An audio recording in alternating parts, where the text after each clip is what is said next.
recorded the first case of COVID-19, with the pandemic bringing the world to its knees. 2 years later, the virus is still here with us.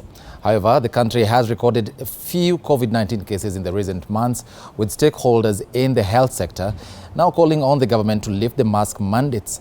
Elizabeth Atieno with the story. It is now 2 years since the first case of COVID-19 was reported in the world in March 2020.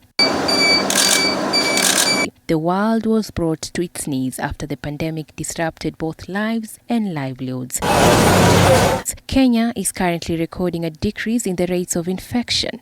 In the last 24 hours, the country has reported 11 cases from a sample size of 4,928, bringing the positivity rate to 0.2%. 200 people have recovered over the same period.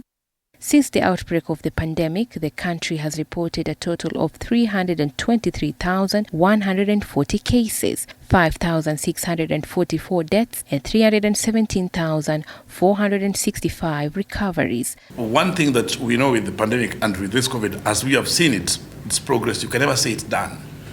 We could be at 0.3% positivity rate today. By the next 2 weeks, we can have 10-15%. And that was seen based on the fifth wave that we had. A section of Kenyans have lowered their guard in terms of mask wearing and social distance, following a decrease in COVID-19 related cases, with Health CS Mutahi Kagwe hinting at a possible revision of some of the COVID-19 containment measures. Sentiments echoed by a section of stakeholders in the health industry who say the face mask and social distance is not necessary now.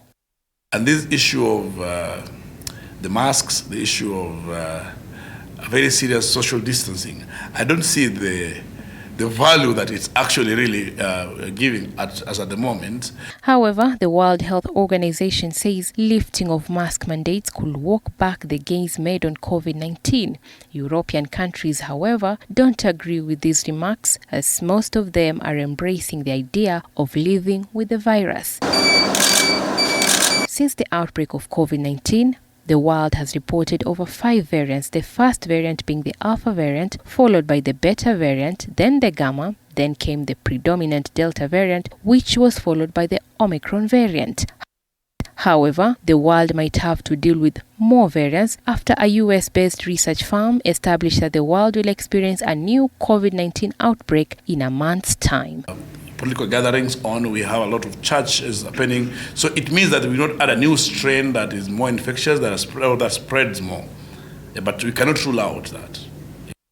Calls for vaccination have been intensified, with the Ministry of Health administering a total of 17 million vaccines. As of today, 7.9 million of the population is partially vaccinated, while those fully vaccinated are 7.8 million. Another 1 million doses have been administered to those aged between 15 to 17 years, and 261,782 booster doses have also been administered. Elizabeth Atieno, TV 47.